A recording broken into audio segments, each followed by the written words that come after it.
Andrew, when you look at what was achieved down at 1 Macquarie and that Macquarie Street precinct, what was done differently with Barker to say any other project that you've worked on before?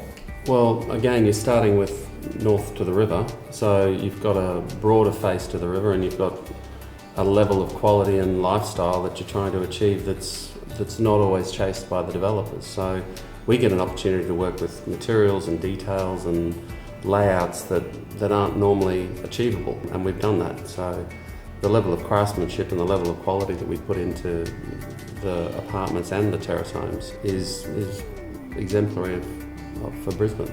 And I think that key focus on tying Barker Bulimba into not only what your vision was, but also to the vision of what the site holds. I mean, Andrew, one of the key points here is there's a lot of history around the site, there's a lot of history around the boatyards in the area.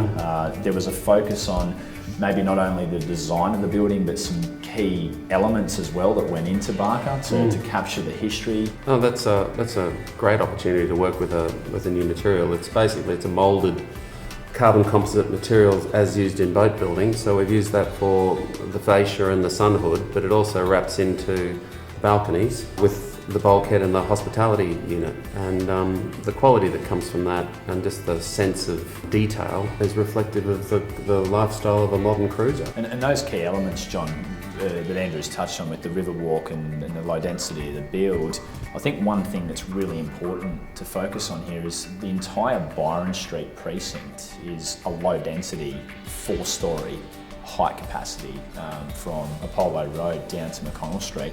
Is that another attraction that you really wanted to focus on with Barker Bulimba?